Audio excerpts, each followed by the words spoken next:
तो प्रिय विद्यार्थियों, शुरू करते हैं भाग सेकंड का फर्स्ट पर्सन है वायुमंडल की सबसे निचली परत कौन सी होती है। ऑप्शन देखते हैं, क्षोभ मंडल, सप्ताह मंडल, मध्य मंडल और आयन मंडल। तो प्यारे बच्चों, आपको याद रखना है कि वायुमंडल की सबसे निचली परत क्षोभ मंडल होती है। तो इसका करेक्ट आंसर क्या होगा? क्षोभ मंडल। नेक्स्ट प्रश्न देखते हैं, जल का घनत्व किस तापमान पर अधिकतम होता है। ऑप्शन देखते हैं, 0 degree Celsius, 100 degree Celsius, 4 degree Celsius और 10 डिग्री सेल्सियस। तो बच्चों, आपको याद रखना है कि जल का घनत्व 4 डिग्री सेल्सियस पर अधिकतम होता है। तो इसका करेक्ट आंसर होगा 4 डिग्री सेल्सियस। नेक्स्ट प्रश्न देखते हैं, टीवी का रिमोट कंट्रोल किन तरंगों के आधार पर कार्य करता है। ऑप्शन देखते हैं, माइक्रोवेव, इंफ्रारेड, एक्सरे, अल्ट्रावायलेट। तो बच्चों, आपको याद रखना है कि टीवी का रिमोट कंट्रोल इंफ्रारेड तरंगों के आधार पर कार्य करता है। तो इसका करेक्ट आंसर होगा इंफ्रारेड।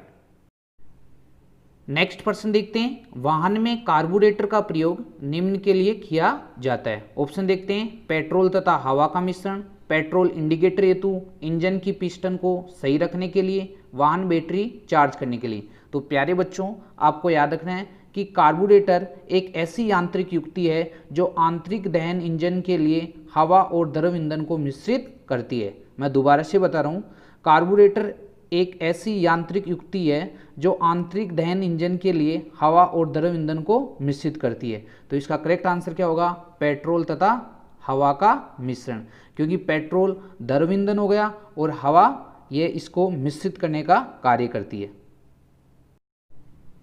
नेक्स्ट प्रश्न देखते हैं, बाबा परमाणु अनुसंधान केंद्र कहाँ स्थित है। ऑप्शन देखते हैं, मुंबई, श्रीहरिकोटा, हैदराबाद और दिल्ली।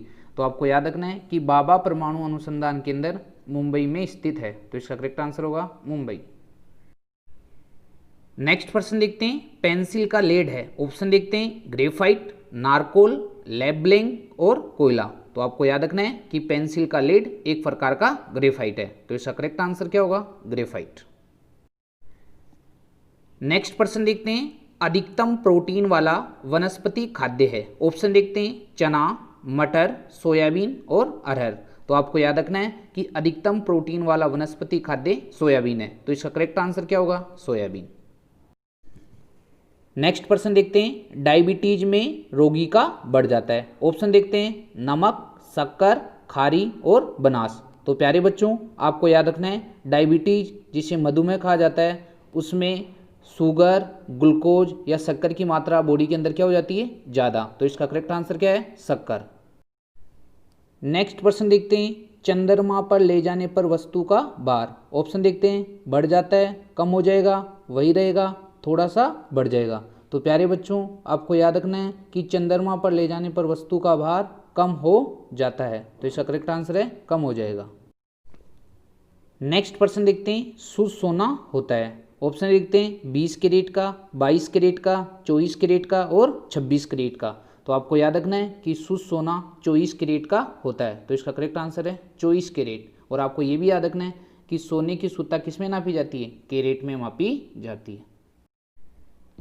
नेक्स्ट प्रश्न देखते हैं, पहाड़ों में सांस लेने में कठिनाई का कारण है। ऑप्शन देखते हैं, हवा का कम दबाव, बर्फ का जमना, हवा में अधिक नमी, इनमें से कोई नहीं। तो प्यारे बच्चों, इस प्रश्न का सॉल्यूशन मैं आपको डिटेल से बताता हूँ। क्या आपको याद रखना है कि जैसे हम पहाड़ों पर चढ़ते हैं तो ऊंचाई बढ़ने के साथ साथ ऑक्सीजन की मात्रा भी घटती जाती है और वायु दाब भी क्या हो जाता है? कम हो जाता है।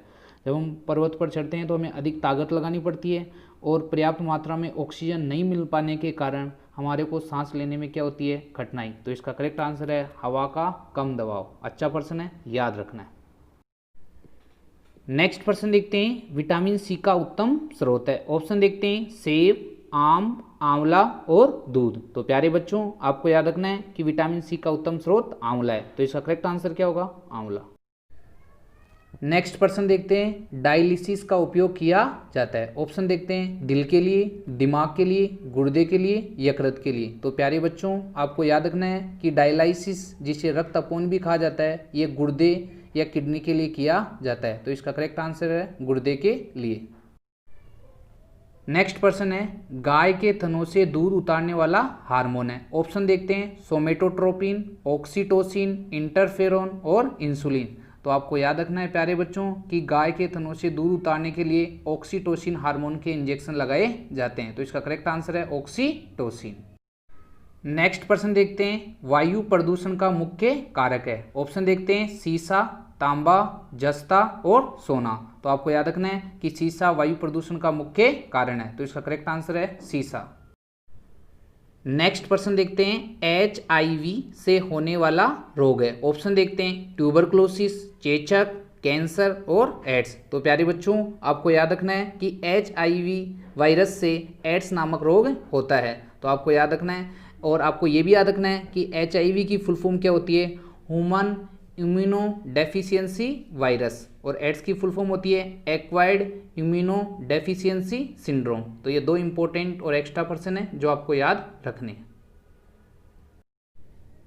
नेक्स्ट प्रश्न देखते हैं, टेलीविजन का आविष्कार किया। ऑप्शन देखते हैं मार्कोनी, JL बेयर्ड, गैलीलियो और वाटरमैन। तो प्यारे बच्चों आपको याद रखना है कि टेलीविजन का आविष्कार JL बेयर्ड ने किया। तो इसका करेक्ट आंसर है JL बेयर्ड। अब आपको मैं एक्स्ट्रा इंपॉर्टेंट पर्सन दे रहा हूँ 3 जो आपको याद रखना है। क्या कि मार्कोनी ने रेडियो की खोज की थी, और दूरबीन जिसे टेलीस्कोप कहा जाता है उसका आविष्कार गैलीलियो ने किया था, और फाउंटेन पेन का आविष्कार वाटरमैन ने किया था। तो 3 एक्स्ट्रा इंपॉर्टेंट पर्सन याद रखना है कि रेडियो की खोज मार्कोनी ने की, और दूरबीन जिसे टेलीस्कोप कहा जाता है उसका आविष्कार गैलीलियो ने किया, और फाउंटेन पेन का आविष्कार वाटरमैन ने किया। नेक्स्ट पर्सन है, पोलियो रोग का जनक है। ऑप्शन देखते हैं जीवाणु, कवक, विषाणु, प्रोटोजोआ। तो आपको याद रखना है कि पोलियो एक प्रकार का विषाणु या वायरस जनित रोग है। तो इसका करेक्ट आंसर है विषाणु या वायरस। नेक्स्ट प्रश्न देखते हैं, H1N1 वायरस किस बीमारी से संबंधित है। ऑप्शन देखते हैं एड्स, डेंगू बुखार, मलेरिया और स्वाइन फ्लू। तो प्यारे बच्चों आपको याद रखना है कि H1 तथा N1 वायरस के कारण स्वाइन फ्लू नामक रोग होता है। तो इसका करेक्ट आंसर क्या है, स्वाइन फ्लू। जबकि HIV के कारण कौन सा रोग होता है, एड्स, और मादा एडीज एजिप्टाई मच्छर के काटने से कौन सा रोग होता है, डेंगू बुखार, और मादा एनाफ्लीज मच्छर के काटने से कौन सा रोग फैलता है, मलेरिया। नेक्स्ट प्रश्न देखते हैं, निम्नांकित में से कौन सा मिश्रण धातु नहीं है। ऑप्शन देखते हैं पीतल, कांसा, पारा और जर्मन सिल्वर। तो प्यारे बच्चों आपको याद रखना है कि पीतल, कांसा तथा जर्मन सिल्वर एक प्रकार की मिश्रण धातु या मिश्र धातु का उदाहरण है, जबकि पारा एक प्रकार का क्या है, धातु। तो इसका करेक्ट आंसर क्या होगा, पारा। अब सारे बच्चे मुझे कमेंट बॉक्स में कमेंट करके बताएंगे कि पीतल जो मिश्र धातु होती है ये किससे मिलकर बनी होती है, और कांसा किससे मिलकर बनी होती है, और जर्मन सिल्वर किससे मिलकर बनी होती है। ये तीनों इंपॉर्टेंट पर्सन है, आ सकते हैं, इसलिए जरूर कमेंट बॉक्स में इसका आंसर दें। नेक्स्ट प्रश्न देखते हैं, अग्निशामक के रूप में किस गैस का उपयोग किया जाता है। ऑप्शन देखते हैं कार्बन डाइऑक्साइड, ऑक्सीजन, हीलियम और नाइट्रोजन। तो प्यारे बच्चों आपको याद रखना है कि अग्निशामक के रूप में कार्बन डाइऑक्साइड गैस का उपयोग किया जाता है। तो इसका करेक्ट आंसर है कार्बन डाइऑक्साइड। नेक्स्ट प्रश्न देखते हैं, कौन सा ग्रह अपने अक्ष पर एक चक्कर पूरा करने में लगभग उतना ही समय लेता है जितना कि पृथ्वी। ऑप्शन देखते हैं बृहस्पति, मंगल, बुध और शुक्र। तो इसका करेक्ट आंसर है मंगल। नेक्स्ट प्रश्न देखते हैं, गुरुत्वाकर्षण का सिद्धांत किसने प्रतिपादित किया। ऑप्शन देखते हैं आइंस्टीन, आर्यभट्ट, न्यूटन और रामानुजन। तो आपको याद रखना है कि गुरुत्वाकर्षण का सिद्धांत न्यूटन नामक वैज्ञानिक ने दिया था। तो इसका करेक्ट आंसर है न्यूटन। नेक्स्ट प्रश्न देखते हैं, सूर्य का प्रकाश पृथ्वी तक पहुंचने में कितना समय लगता है। ऑप्शन देखते हैं 8 second, 8 minute, 8 minute 20 second, 20 second. तो इसका करेक्ट आंसर है 8 मिनट 20 सेकंड। पार्ट सेकंड का लास्ट पर्सन है, यदि कोई वस्तु प्रकाश को परावर्तित नहीं करती है तो उसका रंग होगा। ऑप्शन देखते हैं सफ़ेद, गुलाबी, नीला और काला। तो प्यारे बच्चों आप सबको पता है कि अगर कोई वस्तु प्रकाश को परावर्तित नहीं करती है तो उसका रंग कैसा होता है, तो ब्लैक या काला। तो इसका करेक्ट आंसर है ब्लैक या काला।